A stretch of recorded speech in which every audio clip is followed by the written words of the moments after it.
नमस्कार साथियों, हमारे YouTube चैनल में आपका स्वागत है। अपनी तैयारी को एक लेवल अप करने के लिए हमारे चैनल को सब्सक्राइब करें, बेल आइकन जरूर प्रेस करें जिससे सभी नोटिफिकेशंस आपको टाइम से मिलते रहें।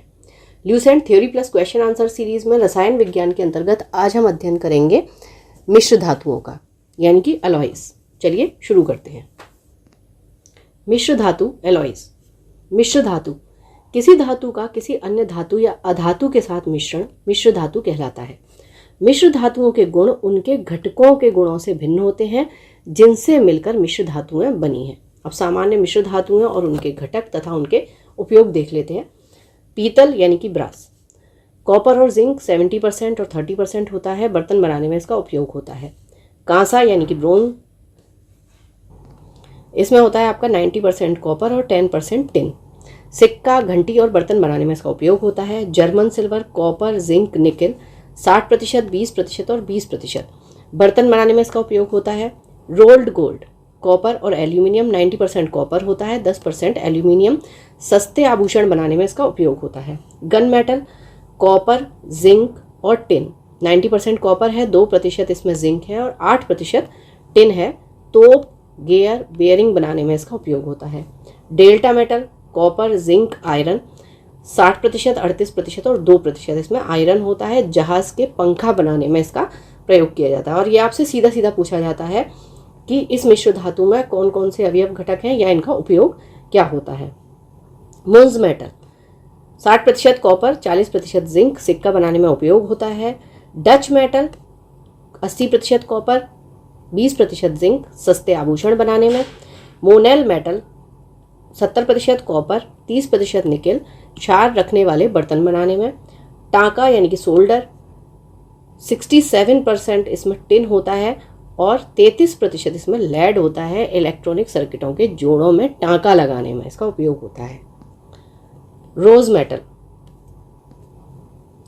रोज मेटल के लिए बिस्मिथ है आपका 50%, लेड 28% और टिन जो है वो 22%।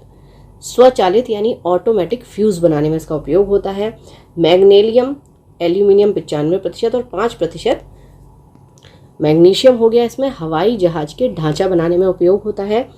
ड्यूरेलुमिन, इसमें हो गया 95% एल्यूमिनियम, 4% कॉपर,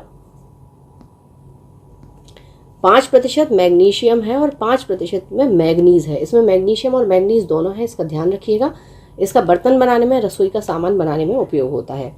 टाइप मेटल, इसमें हो गया लेड आपका 82%, 15% हो गया एंटीमनी और 3% हो गया इसमें टिन।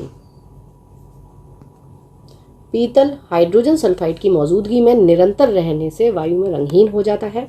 टांका यानी कि सोल्डर गलनांक लेड एवं टिन जिससे यह बना होता है उससे इसका कम होता है।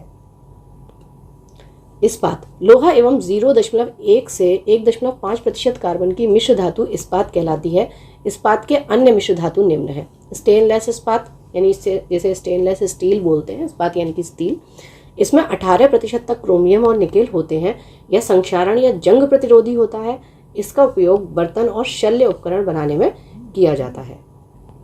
टंगस्टन इस्पात 15 से 20% टंगस्टन, 5% क्रोमियम और कुछ वैनेडियम युक्त इस्पात टंगस्टन इस्पात कहलाता है। इसमें उच्च तापों पर भी कठोरता बनी रहती है। इसका उपयोग वेधन यंत्रों व उच्च वेग खराद मशीनों के कर्तन यंत्रों को बनाने के लिए किया जाता है। सिलिकॉन इस्पात 35% सिलिकॉन परंतु अत्यंत कम कार्बन युक्त सिलिकॉन इस्पात को ट्रांसफार्मर और विद्युत चुंबक बनाने के लिए उपयोग किया जाता है। 15% सिलिकॉन युक्त सिलिकॉन इस्पात अत्यधिक कठोर और अम्लरोधी होती है। इसका उपयोग अम्लवाही पाइपों और पंपों को बनाने के लिए किया जाता है। कोबाल्ट इस्पात, इस प्रकार के इस्पात में 35% तक कोबाल्ट होता है जिसके कारण इसमें विशिष्ट चुंबकत्व का गुण आ जाता है। इसका उपयोग स्थायी चुंबक बनाने में किया जाता है। मैग्नीज इस्पात 7 से 20% मैग्नीज युक्त इस्पात अत्यंत कठोर, दृढ़ तथा टूट फूट रोधी होता है।